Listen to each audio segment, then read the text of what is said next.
So ayan mga boss, magandang tanghali at ayan, so busy talaga ako kasi alas 12 na nga at wala pa akong luto. So ayan, so ang gagawin natin, luluto tayo.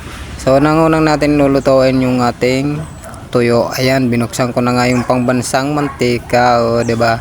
So ganyan lang, tapos yung aking pinakamalinis na kawali, ayan, sobrang linis ng itim na. Na nga ng mantika, at siyempre ito yung ginamit kong mantika. Ayan, palm oil, oh, 'di ba? So ayan.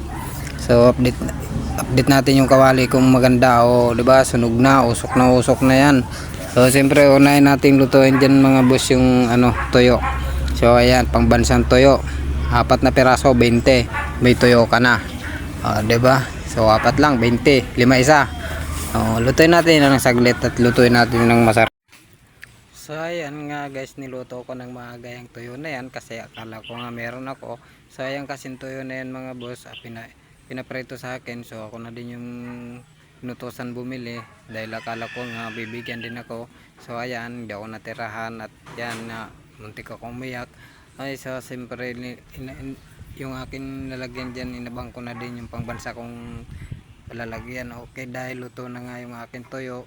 So ayan, binaliktad ko muna ng isang baliktad dyan, tapos pagkatapos kong baliktarin, init-initan ko muna ng kunti. Yan, okay na yan. Anuin ko na lang yan, unin ko na lang yan mga boss, no. Okay, so napakaganda talaga ng kawali ko, sobrang ganda, sobrang linis.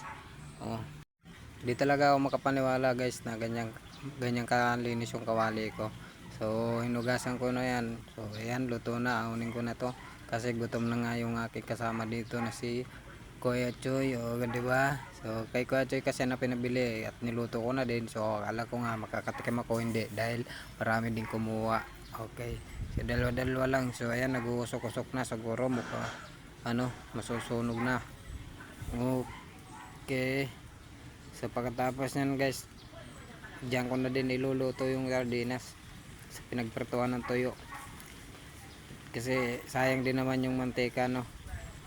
Di ba? 4 na piraso lang. So ayan, kinuha ko na nga pala yung ginahit kong pangbansang sibuyas. So di ba? Kung saan ako nagluto, doon ko na yan lulutuin. Di ba? Ganyan lang. Ganda pa ng tadtadan ko guys. Kung saan ako natutulog, doon ako nagtadtad. Di ba? Ganyan kagaling. Sulit. Wow, sarap niyan. So hindi mo na kailangan lagyan ng asin kasi maalat na din yung pinirituhan, kaya maganda-ganda din. Okay, so kukunin ko na nga dito yung aking pangbansang sardinas.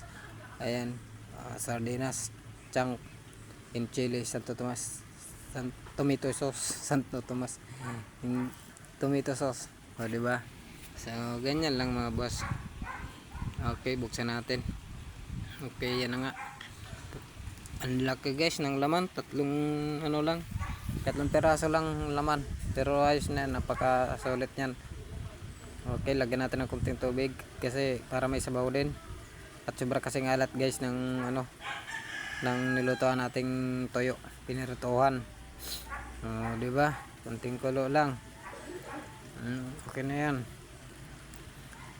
Okay, mikos-mikos. Yan, napakasarap niyan mga boss. Kala nyo walang apoy kasi yan katol yan yung nilulutan ko. So kaya parang walang Okay, so dahil nga dyan, ito na, luto na. Ayan, sa sobrang sarap guys, hindi na ako yun nyo guys, sarap na sarap ako dyan, diba? Sulit.